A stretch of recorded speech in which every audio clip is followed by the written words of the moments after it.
Ayos, nakapunta na ako sa likod ng mga kalaban. Buti na lang wala nakakita sa akin.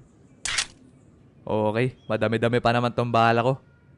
Sapat na to pang surprise at ako sa kanila. Isa, dalawa. Kala mo hindi kita nakita ha? Maganda plano mo kaso, malas mo na lang matalas paningin ko.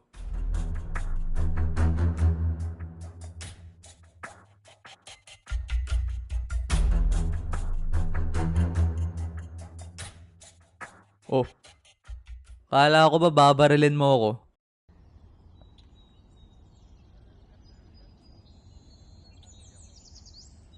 Yan ang gusto ko sa'yo kaya ayaw kita?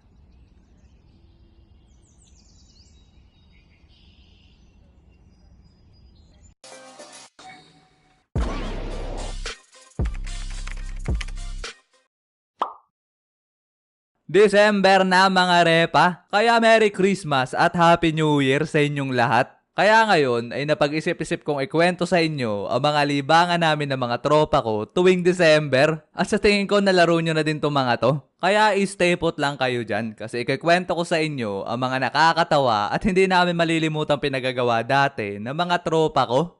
Una kong ikikwento sa inyo mga repa ay yung paglalaro namin ng pellet gun. Ito talaga ang pinakamatagal namin pinaghahandaan. Kasi halos isang taong kami nag-iipon, makabili lang neto. Nung elementary kasi ako ay 10 piso yung baon ko. At araw-araw ay hinuhulog ko sa alkansya ko yung mga natitira kong baon. At sa tuwing malapit na ang Pasko ay puno na tong alkansya ko. Kaya bubuksan ko na to at diretsong punta na kami ng mga tropa ko sa tindahan para bumili ng pellet gun. At noong mga panahon na yun, ay dalawang uri lang ng pellet gun ang pamimilian mo. At yun ang shotgun at ang pistol. Mas malakas yung pellet gun na shotgun, pero hindi kaya ng pera namin, kaya palaging pistol yung binibili namin nun. Pero all goods lang sa amin yun, kasi masaya na kami, basta may pellet gun kami. Kaya ang ginagawa na lang namin nun, ay hahanap na lang kami doon ng malakas bumaril. Ang dami kasi dati doon na maihinang pellet gun. Ang gagawin namin nun, para malaman kung malakas bumaril, maglalagay kami ng isang bala sa magasin. At pagkasa namin, itututok namin to sa baba. At pag pumatak yung bala na ito, kahit hindi pa namin pinipindot yung gatilyo, ekis na agad sa amin yun.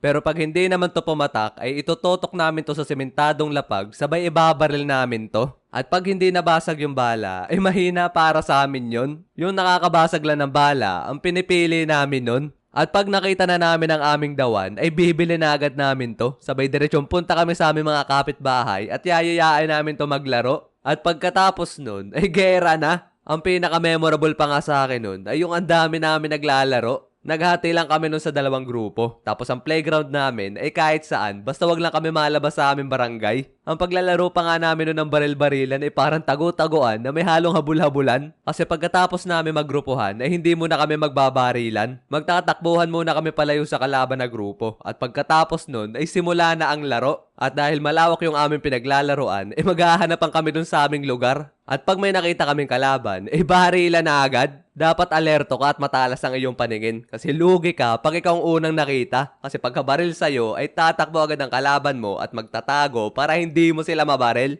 Ang ginagawa pa nga namin nun ng tropa ko ay naakit kami sa mga puno-puno. Sabay mang-aambush kami ng mga kalaban na mapapadaan sa amin. Ako'y sobrang sakit nga ng lalamunan ko sa pagpigil ng tawa kasi hindi kami makita ng mga kalaban namin. Kasi ang ginagawa nila ay nagbababaril sila sa damuhan kasi hindi nila kami makita. Talaga naman nagmala sniper kami dalawa ng tropa ko nun. Pero nung nakita kami ng isa nilang kasama, ay talon agad kami pababa sa puno, sabay diretsong takbo. Buti na nga lang hindi kami naabutan ng mga yun. Kasi apat sila, sabay dadalawa lang kami. Ay pehadong rat-rat kami doon pag nagkataon. Meron nga din nung one time, muntik ako matamaan ng bala sa mata. Naka-helmet pa nga ako noong mga panahon na yun. Tapos ang kalabang ko nun ay nakatago sa bakod. Habang ako naman ay nakatago sa pandanan. Nagmamalasundalo siguro ako ng mga panahon na yun. Kaya doon ako nagtago.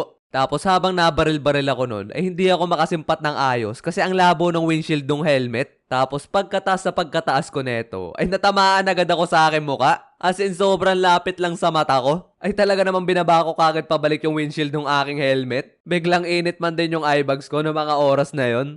Kaya para sa ating mga batang manonood, kung ayaw nyo magaya kay Petiwap, ay wag na wag kayo magtatago sa pandanan habang nakikipagbarilan. Joke lang. Basta wag nyo lang itututok sa mukha ng inyong mga kalaro ang inyong pellet gun mga repa kasi delikado yan. Ang sunod naman na libangan namin ng mga tropa ko mga repa ay ang boga. Ito din ang isa sa pinaka-paborito namin laruin dati. Tuwing December, talaga naman nagmamala treasure hunter kami kasi naglilibot kami sa buong barangay para makahanap lang ng lata. As in kahit saan sulok ay sisimpate namin, makahanap lang kahit isa. Mapadamuhan man yan o basurahan, kakalkalin namin yan. Kasi sa tuwing padating na yung Pasko't Bagong Taon, ang hirap na maghanap ng lata sa lugar namin. Kaya paunahan talaga pag may nakita. Naalala ko nga nung sa kagustuhan ko na agad makagawa ng boga, ay ang ginawa ko ay kumain ako ng puro dilata 3 times a day sa loob ng 2 araw. At pag kompleto na ang mga lata namin nun, ay diretsong gawa na kami ng mga tropa ko ng boga. Pero may mga kailangan pa kami bago kami makapagsimula. At yun ay ang bote ng soft drinks, cricket sa lighter, kandila, stick glue, tape at pako na pambutas. At pagkatapos namin ma-assemble ang aming boga, ay diretsong bili na kami ng denatured alcohol para mapaputok na namin ang aming ultimatum weapon at makikipagsabayan na kami sa palakasan sa iba pa nakaboga sa lugar namin. Ang ginagawa pa nga namin nun para lumakas yung sabog ng aming boga ay dinadamihan namin ng lata. Nagawa nga ako dati nun ng boga, tapos 12 na lata ang nilagay ko. Tawan-tawa kami nun kasi halos kasing tangkad ko na yung boga ko. Tapos sobrang lakas din ito nung pinaputok namin. Ay talaga namang namagayong hinlalaki ko sa sobrang lakas ng feedback sa tuwing pinapaputok ko. Tapos one time, ay may naisipan kami ng mga tropa ko na gawin. At yun ay ang pagdugsong-dugsongin yung aming boga. Para nga mapuputok pa namin yun, kailangan pa namin tong pagtulungan buhatin. Oy, bibilang ka ha pag pipindutin mo na. Sige, sige. 1, 2, 3. Ay talaga namang iging yung tenga namin tatlo sa sobrang lakas. Sunod naman mga repa, na libangan namin ng mga tropa ko ay paputok. Ay talaga namang pagsapit ng December ay talamak na dito sa aming lugar ang pagbebenta ng paputok. At ang paborito namin bilhin ng mga tropa ko noon ay ang 5 star. Ang ginagawa pa nga namin nun sa 5 star ay nagpapalayuan kami ng talsik ng lata. Tapos nagpapaunahan din kami matagtag-takip na ito. At kung sinong unang makapagpatagtag ay siyang panalo. Pero may iba pa kami ginagawa sa 5 star pag naboboringan kami at gusto namin mas malakas ang sabog. Yung isa namin ginagawa ay yung pinagbubuhol namin yung mitya ng 3 5 star. Minsan, hiwala yung kanilang pagsabog pero madalas ay sabay-sabay sila kaya ang lakas ng sabog nito. Tip ko lang sa inyo mga repa, pag magpapaputok kayo ng 5 star, ay magtagtag muna kayo ng konting papel sa mitya. Para pag sindi nyo, ay makakatakbo pa kayo at hindi agad tumasabog. Meron pa kami isa pang ginagawa sa 5 star mga repa, pag gusto talaga namin yung sobrang lakas ng sabog. Ang gagawin kasi namin dito, ay gagawin namin pillbox. Di ko na i-share sa inyo kung paano gawin to kasi sobrang delicates neto. As in parang bomba ang sabog nung ginawa namin nun kasi sobrang daming pulbura ang nilagay namin.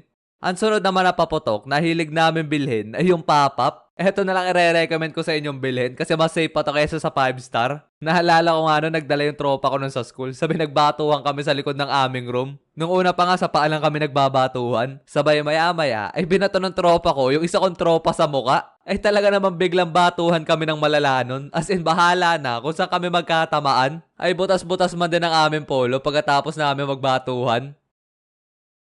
So yun muna mga repa. Sana nagustuhan nyo ang mga kunento ko sa inyo. Kayo, ano-ano mga libangan nyo tuwing December? Abay, share nyo naman yan dyan sa baba. At kung nilalaro nyo din yung mga kunento ko dito, ay lagi kayo mag-iingat kasi delicates din to mga to. Pero kung may iba naman kayong libangan tuwing December, ay comment nyo yan down below kasi nagbabasa ako ng inyong mga comments. Pero bago ang lahat, ay huwag nyo muna kakalimutan na mag-like and subscribe. At pindutin nyo na din yung bell notification na yan para updated kayo sa ating mga padating pang animation.